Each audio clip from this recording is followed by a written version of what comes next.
রুটি, পরোটা, লুচি যেটাই বলো না কেন কাবুলি চানা এভাবে রান্না করলে একটু বেশি করেই বানাতে হয়। বাড়ির সবাই খেয়ে এত বেশি প্রশংসা করে যে কয়েকদিন পর পরই এই কাবুলি চানা রান্না করতে হয়। আজকে তোমাদের সঙ্গে দারুণ সুস্বাদু কাবুলি চানার একটা রেসিপি শেয়ার করব। তো কাবুলি চানা পরিমাণ মতো নিয়ে ভিজিয়ে রেখে দিয়েছিলাম 3 ঘন্টার জন্য। আর কাবুলি চানাগুলো ফুলে ডাবল হয়ে গেছে। 2-3 বার জল পাল্টে ধুয়ে নেওয়ার পর কাবুলি চানাগুলো জল ঝরিয়ে একটি কড়াইয়ের মধ্যে নিয়ে নিতে হবে। এখন এই কড়াইয়ের মধ্যে 2টি পেঁয়াজ, 1টি টমেটো, 1টি রসুন, আদা কুচি আর 5টি মতো লঙ্কা দিয়ে দিতে হবে।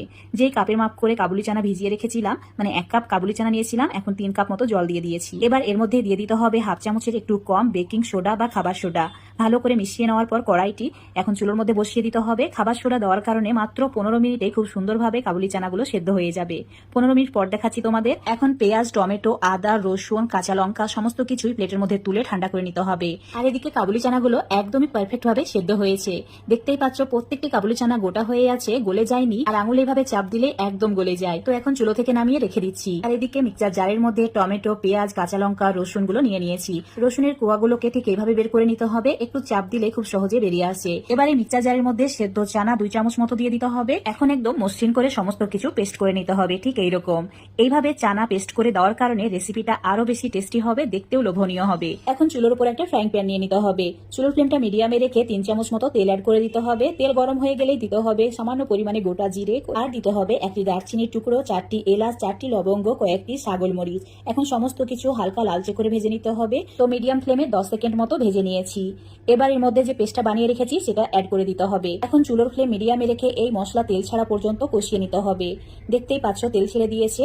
তো এবার এর মধ্যে দিয়ে দিতে হবে মিক্সচার জারটাকে ধুয়ে অল্প একটু জল, মানে এখানে হাফ কাপ মতো জল অ্যাড করে ভালো করে মিশিয়ে নিয়েছি। এবার দিয়ে দিচ্ছি হাফ চামচ হলুদ গুঁড়ো, হাফ চামচের একটু বেশি লঙ্কার গুঁড়ো, ঝাল লাল লঙ্কার গুঁড়ো অ্যাড করেছি, তার সঙ্গে ধনের গুঁড়ো, জিরের গুঁড়ো আর স্বাদ মতো নুন, আর হাফ চামচ মতো চিনি। অবশ্যই চিনিটা অ্যাড করবে, চিনি দেওয়ার কারণে এটা খেতে অনেক ভালো লাগবে। আবারও সমস্ত কিছু ভালো করে কষিয়ে নিতে হবে, একদম তেল ছাড়া পর্যন্ত কষিয়ে নিয়েছি। এবার এর মধ্যে দিয়ে দিতে হবে সেদ্ধ করে রাখা কাবুলি চানা। যে জলটুকু ছিল সেই জল থেকে এই চানাগুলোকে একদম ছেঁকে তুলে নিতে হবে। তারপর এগুলো ভালো করে কষিয়ে নিতে হবে। একটু সময় নিয়ে মিডিয়াম আঁচে কষিয়ে নিয়েছি। আবারও তেল ছেড়ে দিয়েছে। এখন একদম ফুটন্ত গরম জল অ্যাড করে দিতে হবে। এখানে 1 কাপ মতো জল দিয়েছি। আর যে দারচিনির টুকরোটা ছিল সেটা তুলে ফেলে দিয়েছি। এখন সামান্য পরিমাণে গরম মশলার গুঁড়ো দিয়ে মিশিয়ে নিতে হবে।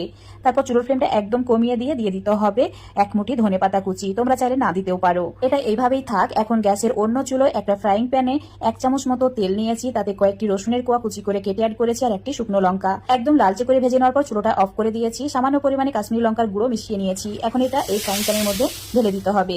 তারপর চুলোটা অফ করে ঢাকা দিয়ে দিতে হবে কিছু সময়ের জন্য। তোমাদের 5 মিনিট পর দেখাচ্ছি। দেখতেই পাচ্ছ দারুণ হয়েছে। এই রেসিপিটা রুটি, পরোটা, লুচি যেটাই বলো না কেন দুর্দান্ত লাগে, এত বেশি সুস্বাদু।